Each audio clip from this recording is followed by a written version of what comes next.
Hello students, chemistry में हम पढ़ रहे हैं हेलो एरिन के रासायनिक गुण। और रासायनिक गुणों में आज हम पढ़ेंगे हेलो एरिन की नाभिक स्नेही प्रतिस्थापन अभिक्रियाएं। तो नाभिक स्नेही प्रतिस्थापन अभिक्रिया में सबसे पहले देखिए, आप क्लोरोबेंजीन ले लीजिए। क्लोरोबेंजीन की अभिक्रिया आप अमोनिया और क्यूप्रस ऑक्साइड के साथ करवाइए उच्च ताप पर। उच्च ताप का अर्थ है 475 केल्विन ताप। अगर आप यहां टेम्परेचर ना भी लिखो तो भी चलेगा, आप लिख दीजिए उच्च ताप। तो एनिलीन बनती है। कौन सा उत्पाद बनता है? एनिलीन। बेंजीन वलय पर NH2 लगा दीजिए तो एनिलीन हो गया। तो यहां Cl हट जाएगा और यहां से NH2 आ जाएगा, एक H भी यहां बच जाएगा शेष। वो H यहां जल के साथ बाहर लिख देंगे। इससे पहले एक बात और सुन लीजिए, यहां हैलाइड है और यहां धातु है, तो धातु के साथ ये हेलोजन संयोग कर लेगा और धात्विक हैलाइड बनाएगा। धात्विक हैलाइड बनाएगा तो Cu2Cl2 वाला बनेगा। पर ये बात आपको याद रखनी है। और यहां प्लस में H2O वाष्प मुक्त हो जाएगी। अब संतुलित करें तो यहां Cl एक ही है और यहां Cl दो आ रहे हैं। तो अपने यूं करते हैं, यहां एक साथ इकट्ठा दो लगा देता हूं।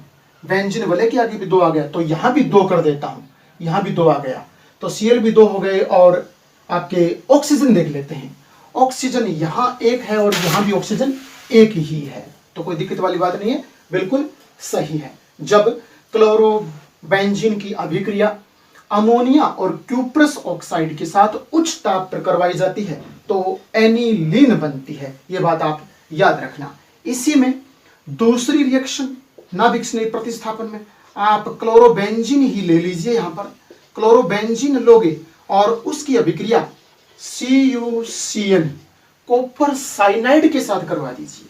कॉपर साइनाइड के साथ वही उच्च ताप, आप यहां सिर्फ और सिर्फ उच्च ताप ही लिख दीजिए, टेम्परेचर लिखने की कोई आवश्यकता नहीं है।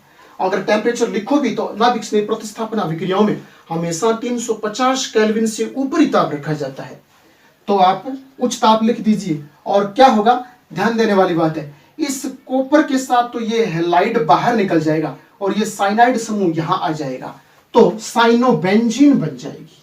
क्या बनेगी? मैं इसे बोलूंगा, बेंजीन वलय पर Cn है तो बोलूंगा साइनोबेंजीन, और यहां कॉपर के साथ ये बाहर मुक्त होगा तो Cu2Cl2 वाला ही बनेगा।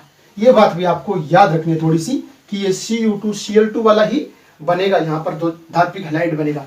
संतुलित करें तो यहां Cl दो आ रहे हैं, तो फिर अपने को यूं करना पड़ेगा कि यहां पूरे बेंजीन वलय के आगे दो आ जाएगा, तो यहां भी पूरे बेंजीन वलय के आगे दो लगा दीजिए आप, संतुलित हो जाएगी। तो जब क्लोरोबेंजीन की अभिक्रिया उच्च ताप पर कॉपर साइनाइड के साथ करवाई जाती है तो साइनोबेंजीन प्राप्त होती है। यह बात आप याद रखना।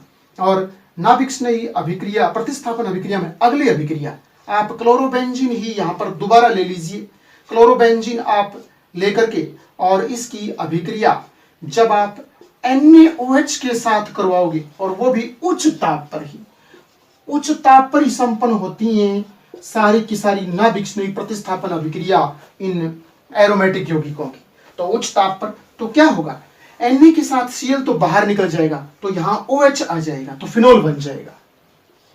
तो इस प्रकार से फिनोल यहां बना देता हूं और NaCl बाहर हो गया, ये संतुलित ही है। तो जब क्लोरोबेंजीन की अभिक्रिया उच्च ताप पर NaOH के साथ करवाई जाती है तो फिनोल प्राप्त होता है। ये नाभिक स्नेही प्रतिस्थापन अभिक्रिया आपको याद रखनी है। अब कुछ ऐसे समूह बता रहा हूं आपको, आप याद रखना कि कुछ ऐसे समूह जैसे बॉन्ड NO2, जिसे हम बोलते हैं नाइट्रो समूह, इस पर जो बॉन्ड लगेगा, लगाना पड़ेगा आपको, ये समूह है तो बॉन्ड लगाना पड़ेगा, नाइट्रो समूह। इसी प्रकार SO3H सल्फोनिक समूह, इसी प्रकार COOH कार्बोक्सिलिक समूह आपको याद रखने हैं। ये ऐसे समूह हैं जो इलेक्ट्रॉन आकर्षित करने वाले होते हैं।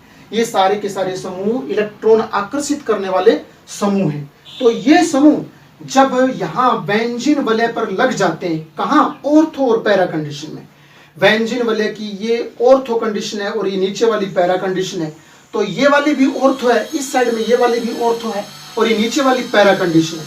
तो जब ये बेंजीन वाले की ऑर्थो और पैरा कंडीशन में लग जाते हैं, कौन से, ये मैंने जो समूह बताए ये समूह, तो फिर ये इलेक्ट्रॉन को अपनी तरफ आकर्षित कर लेते हैं और इलेक्ट्रॉन को अपनी तरफ आकर्षित कर लेते हैं, तो यहां से इलेक्ट्रॉन यहां आ जाता है।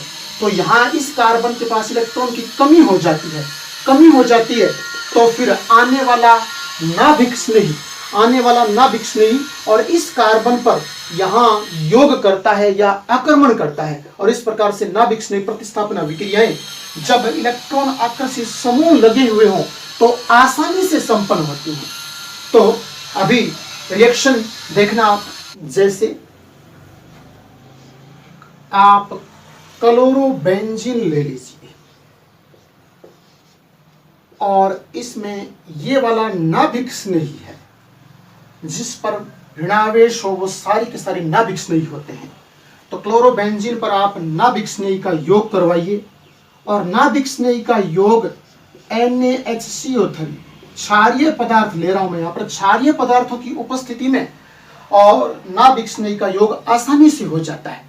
लेकिन क्लोरोबेंजीन में और नाभिक स्नेही का योग आसानी से नहीं हो पाएगा, यहां कोई उत्पाद नहीं बनेगा, तो अभिक्रिया होगी नहीं, इसलिए उत्पाद नहीं बनेगा। आप सोचो कि उत्पाद क्यों नहीं बना, रिएक्शन क्यों नहीं हुई इस क्षारीय पदार्थ की उपस्थिति में, और इस नाभिक स्नेही ने इस पर योग क्यों नहीं किया। ध्यान देने वाली बात है, क्लोरोबेंजीन में यहां Cl परमाणु लगा है, यहां ऑर्थो कंडीशन पर और पैरा कंडीशन पर यहां कोई ऐसा समूह नहीं लगा है जो समूह इलेक्ट्रॉन आकर्षित करने वाला हो। जैसे मैंने आपको बताया था कि इलेक्ट्रॉन आकर्षित करने वाले समूह में आप याद रखना, नाइट्रो समूह इलेक्ट्रॉन आकर्षित करने वाला होता है, CN साइनो समूह, साइनाइड होता है लेकिन समूह के रूप में साइनो होता है, और साइनो समूह, और आपके COOH कार्बोक्सिलिक समूह और सल्फोनिक अम्ल समूह, SO3H सल्फोनिक अम्ल समूह, ये सारे समूह मैंने लिखे इलेक्ट्रॉन आकर्षित करने वाले हैं।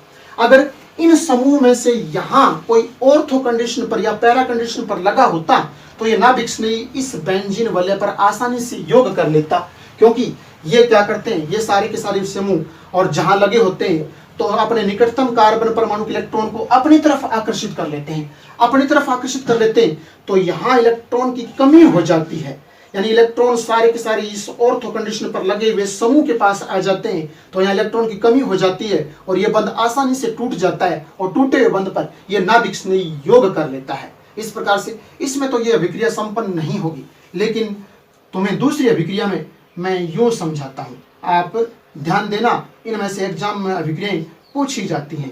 जैसे ये क्लोरोबेंजीन है और इसकी ऑर्थो कंडीशन पर नाइट्रो समूह लगा दिया मैंने, तो क्या बोलूंगा मैं, ऑर्थो नाइट्रो क्लोरोबेंजीन।